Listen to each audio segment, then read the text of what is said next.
주 예수님의 은혜가 함께 하시기를 빕니다. 하나님께서 우리 성도님들을 성령으로 충만케 하시고 또 임마누엘 동행하실 줄 믿습니다. 이 믿음으로 하루를 살아갑시다. 사도신경으로 우리의 신앙을 고백하며 하나님 앞에 예배하겠습니다. 나는 전능하신 아버지 하나님, 천지의 창조주를 믿습니다. 나는 그의 유일하신 아들 우리 주 예수 그리스도를 믿습니다. 그는 성령으로 잉태되어 동정녀 마리아에게서 나시고 본디오 빌라도에게 고난을 받아 십자가에 못 박혀 죽으시고 장사된 지 사흘 만에 죽은 자 가운데서 다시 살아나셨으며 하늘에 오르시어 전능하신 아버지 하나님 우편에 앉아 계시다가 거기로부터 살아있는 자와 죽은 자를 심판하러 오십니다. 나는 성령을 믿으며 거룩한 공교회와 성도의 교제와 죄를 용서받는 것과 몸의 부활과 영생을 믿습니다. 아멘. 오늘 읽을 성경 말씀은 스바냐서 3장 14절부터 17절까지입니다. 하나님의 말씀을 읽겠습니다. 도성 시온아 노래하여라. 이스라엘아 즐거이 외쳐라. 도성 예루살렘아 마음껏 기뻐하며 즐거워하여라. 주님께서 징벌을 거치셨다. 너의 원수를 쫓아내셨다. 이스라엘의 왕 주님께서 너와 함께 계시니 내가 다시는 화를 당할까 두려워하지 않을 것이다. 그날이 오면 사람들이 예루살렘에게 말할 것이다. 시온아 두려워하지 말아라. 힘없이 팔을 늘어뜨리고 있지 말아라. 주 너의 하나님이 너와 함께 계신다. 구원을 베푸실 전능하신 하나님이시다. 너를 보고서 기뻐하고 반기시니 너를 사랑으로 새롭게 해주시고 너를 보고서 노래하며 기뻐하실 것이다. 아멘.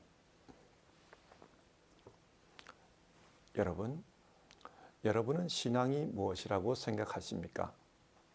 신앙은 하나님과 우리 사이의 관계에 대한 것입니다. 어떤 분이 하나님을 사랑하고 그래서 하나님의 말씀대로 살아가면 그분은 신앙이 좋은 분입니다. 하나님과 깊은 관계에 있기 때문입니다. 반대로 하나님을 싫어하고 불의하게 살아가면 그분은 신앙이 나쁜 분입니다. 우리는 성경을 읽을 때 지금 우리와 하나님과의 관계를 생각해야 합니다. 성경을 단지 과거의 이야기가 아니라 그 말씀을 통해 오늘 나와 하나님과의 관계를 생각해야 합니다.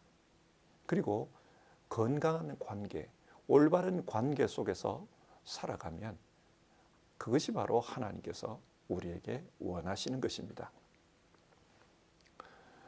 스바냐서는 유다왕 요시야 때 선포된 말씀을 기록한 책입니다.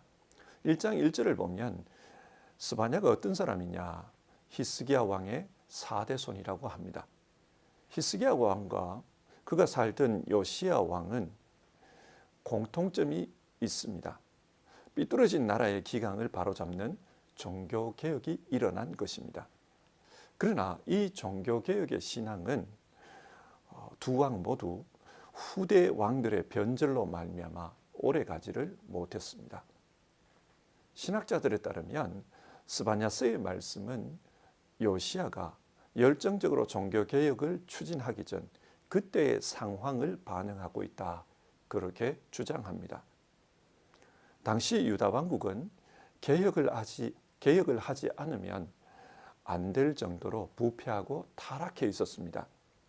그래서 하나님은 스바냐 선지자에게 주님의 날이 가까웠음을 알려주었습니다. 1장 15절과 16절인데요. 그날은 주님께서 분노하시는 날이다. 환난과 고통을 겪는 날, 무너지고 부서지는 날, 캄캄하고 어두운 날, 먹구름과 어둠이 뒤덮이는 날이다. 나팔이 울리는 날, 전쟁의 함성이 터지는 날, 견고한 성읍이 무너지는 날, 높이 솟은 망대가 무너지는 날이다. 당시 유다 왕국은 타락하고 부패했습니다. 그런 유다 왕국에게 찾아올 일은 하나님의 심판밖에는 없다는 것입니다. 전쟁이 일어날 것이고 예루살렘이 무너질 것이다. 하나님의 심판이 그렇게 임할 것이다. 그렇게 말합니다. 성경이 말씀하는 하나님은 자비롭고 노하기를 더디하시는 분이십니다. 그런데 하나님께서 왜 이렇게 심판하겠다고 말씀하고 계실까요? 1장 4절에서 6절을 보면 유다 백성들이 하나님께 등을 돌리고 열심히 우상을 섬겼기 때문이라고 합니다. 그들은 주변 이방인들이 섬기던 신들을 다 섬겼습니다. 하나님은 그런 유다 백성에게 분노하신 것입니다. 그리고 1장 12절을 보면 당시 사람들이 하나님에 대해 하던 말이 나옵니다. 주는 복도 내리지 않고 화도 내리지 않는다. 무슨 말입니까? 하나님은 이 세상 일에 관여하지 않는다. 그렇게 생각하는 사람이 많았다는 것입니다. 요즘식으로 말하면 하나님의 존재에 대해서 의심합니다. 신앙에 대해서 회의적인 사람이 많았다는 말입니다. 입으로는 하나님을 믿는다고 하지만 실제적으로는 그 하나님에 대한 신뢰가 없습니다. 하나님은 이런 유다 백성들을 심판하겠다고 하십니다. 그러나 더 큰 문제는 이런 백성들을 바른 길로 인도해야 할 지도층 사람들에게 있었습니다.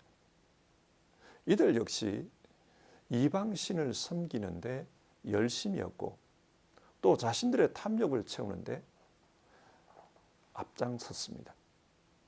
그러다 보니 이들이 하는 일이라고는 힘없는 사람들의 재산을 빼앗는 것이었습니다.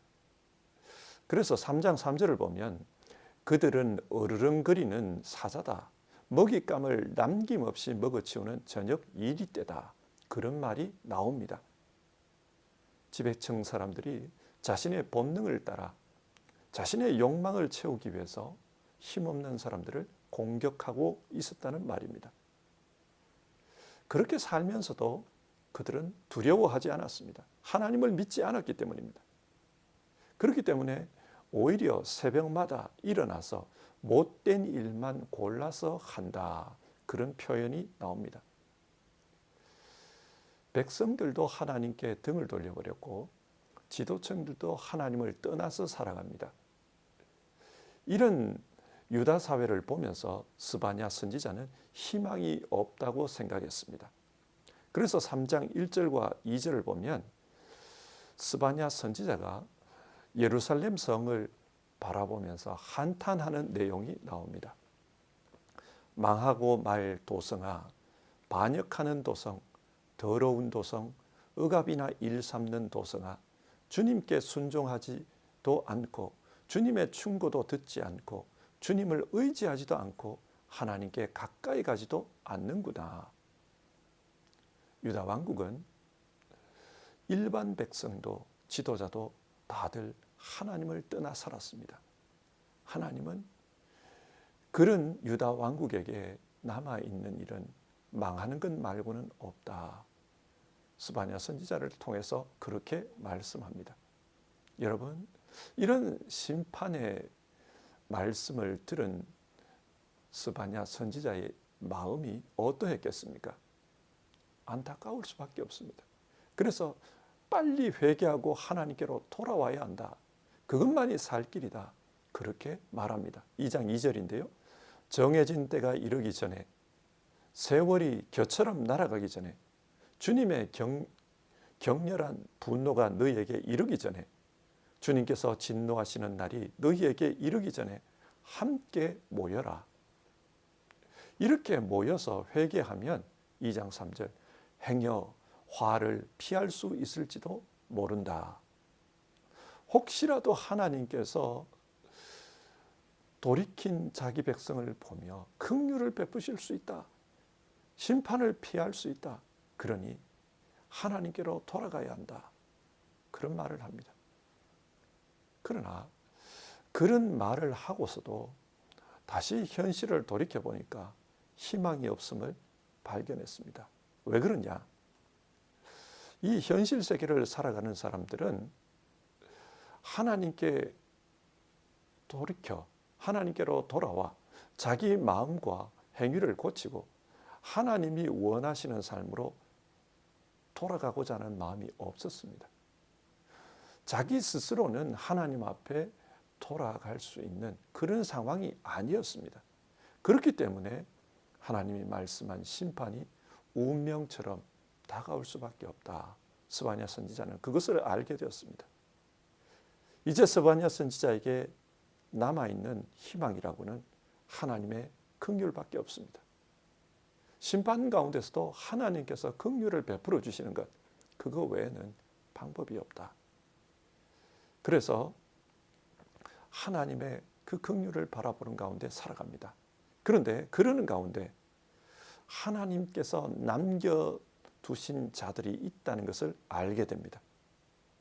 그 남은 자들을 통해 하나님의 긍휼하심이 이루어질 것을 깨닫게 되었습니다. 자, 그러면 그 남은 자들이 누구인가? 3장 9절인데요.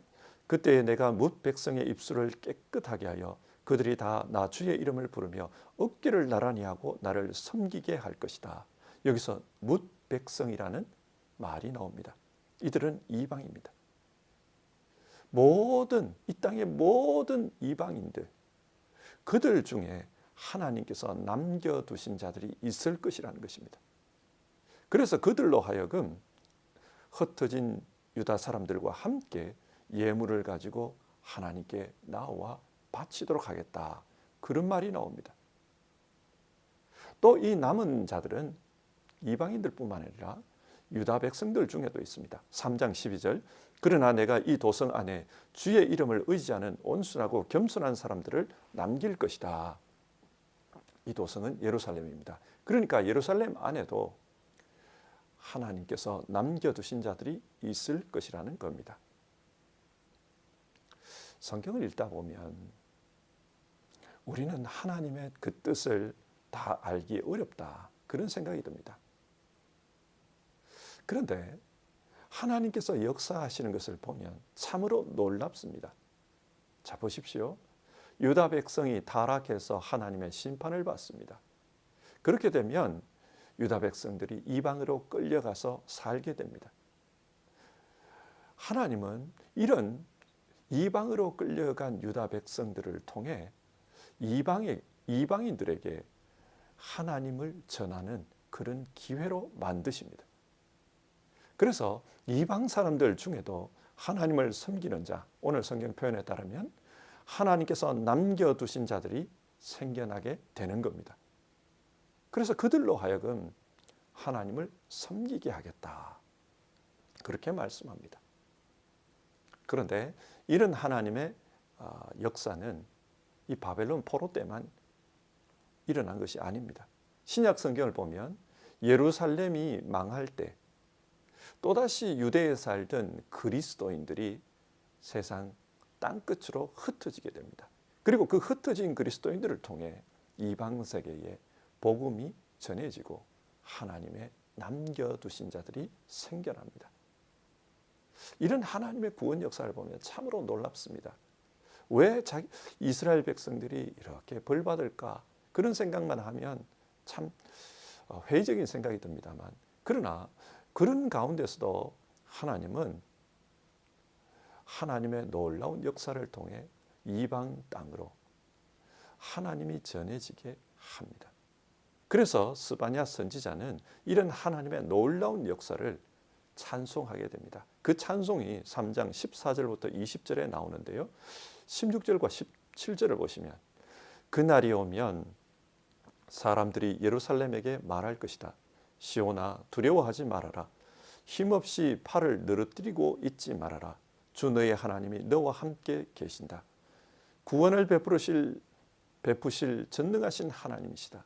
너를 보고서 기뻐하고 반기시고 너를 사랑으로 새롭게 해주시고 너를 보고서 노래하며 기뻐하실 것이다. 자, 이상의 말씀을 한번 정리해 봅시다.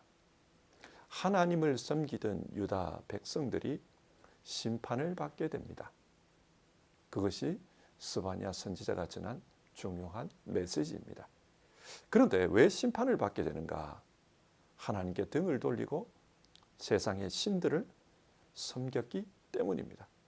그리고 말로는 하나님을 섬긴다 그러면서도 실제 삶으로는 하나님의 존재를 부인하고 살았습니다. 이렇게 하나님을 떠나 산 결과 하나님의 심판이 임했다. 그렇게 성경은 말하고 있습니다.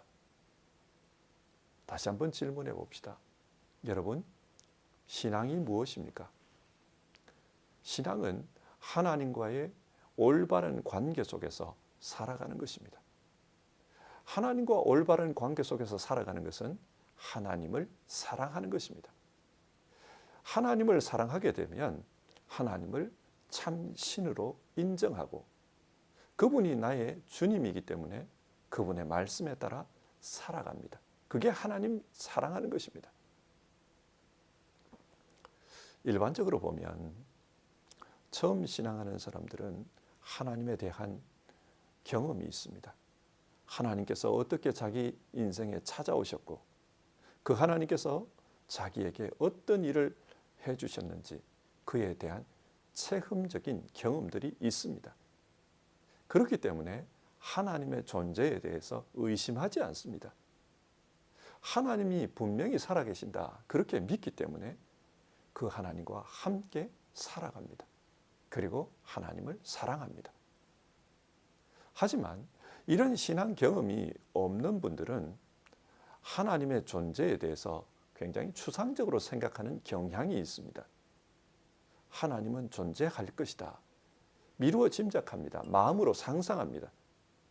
그러나 하나님께서 진짜로 존재하신다. 그것을 스스로 경험하지는 못했습니다.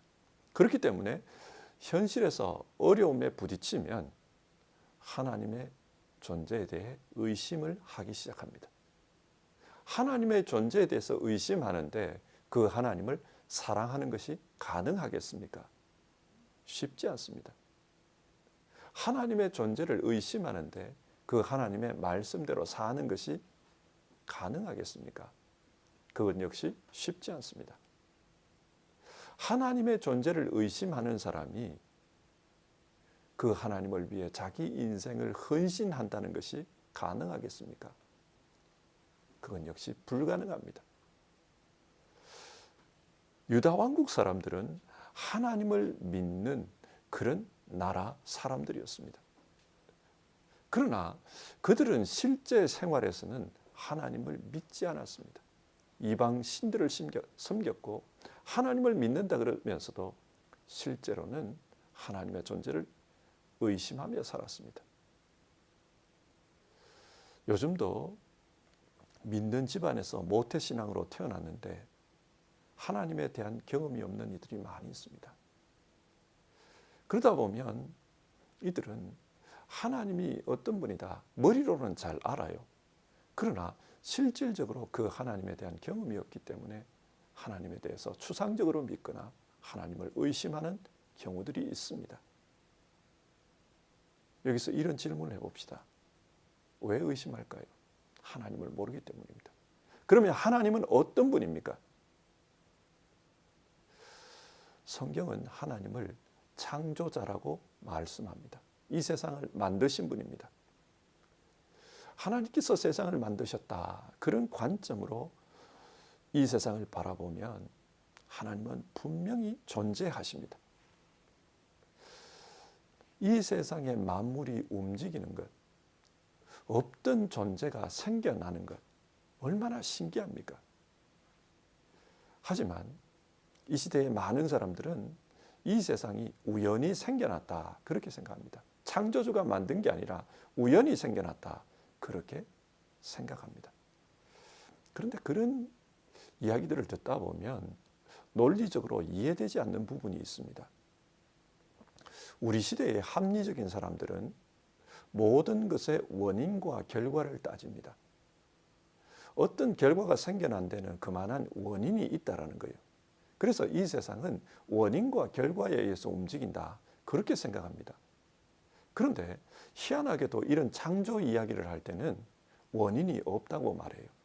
그냥 생겨났다는 겁니다. 우연히 생겨났다는 겁니다.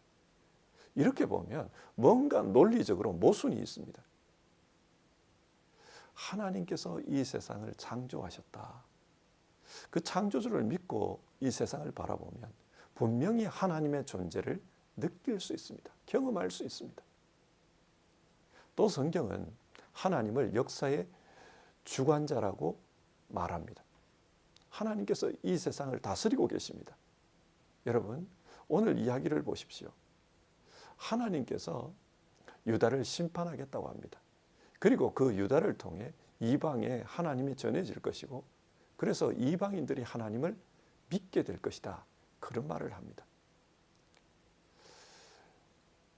이 땅의 역사를 보면 참으로 신기하게도 뭔가에 의해서 움직이는 것을 볼 수 있습니다. 그냥 우연한 일들이 일어나는 것 같은데, 그런데 그 우연한 일들을 모아놓고 보면 뭔가 하나의 방향성이 있습니다. 그 방향성을 성경 말씀과 한번 비추어 보십시오. 그러면은 뭔가 일맥상통하는 바가 있습니다.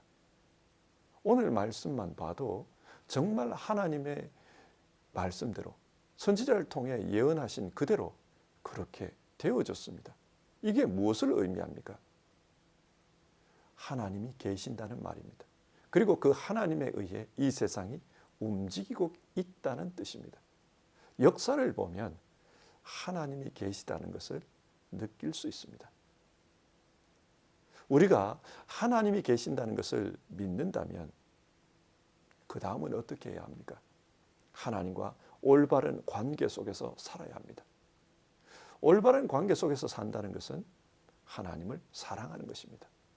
하나님을 사랑하면 하나님의 뜻을 따라 살게 됩니다. 하나님을 사랑하는 것이 중요합니다. 유다 백성들이 심판받았던 이유는 그 하나님을 사랑하지 않았기 때문입니다. 사랑하는 성도 여러분, 오늘 하루를 살면서 우리는 하나님을 사랑하면서 살아갑시다. 우리가 하나님을 사랑하면서 살아가면 그 하나님께서도 우리를 사랑하시고 우리에게 긍휼을 베풀어 주십니다. 우리가 이것을 믿으면서 하나님을 사랑하고 살 수 있기를 바랍니다. 같이 기도하겠습니다. 하나님을 사랑하며 살 수 있게 도와주시옵소서. 성경에 나오는 유다 왕국 사람들은 하나님을 믿는다고 했지만 실질적으로는 믿지 않았습니다. 그러다가 하나님의 심판을 받았습니다. 지금 우리 시대를 돌아봅니다. 우리 시대에도 하나님을 믿는다는 사람은 많지만 그러나 실질적으로는 하나님을 사랑하지 않고 그렇게 살아가는 경우도 많습니다. 오늘 함께 예배하는 모든 성도님들, 자기 자신을 돌아보며 진정으로 하나님을 사랑하며 살게 하옵소서. 그리고 하나님께서 우리를 사랑해 주시는 그 사랑을 덧입고 살게 하옵소서. 우리 주님 예수님의 이름으로 기도드립니다. 아멘. 오늘도 하나님을 사랑하면서 우리 하루의 삶을 그렇게 살아갑시다. 주님께서 가르쳐 주신 기도로 아침 예배를 마치겠습니다. 하늘에 계신 우리 아버지, 아버지의 이름을 거룩하게 하시며 아버지의 나라가 오게 하시며 아버지의 뜻이 하늘에서와 같이 땅에서도 이루어지게 하소서. 오늘 우리에게 일용할 양식을 주시고 우리가 우리에게 잘못한 사람을 용서하여 준 것 같이 우리 죄를 용서하여 주시고 우리를 시험에 빠지지 않게 하시고 악에서 구하소서. 나라와 권능과 영광이 영원히 아버지의 것입니다. 아멘.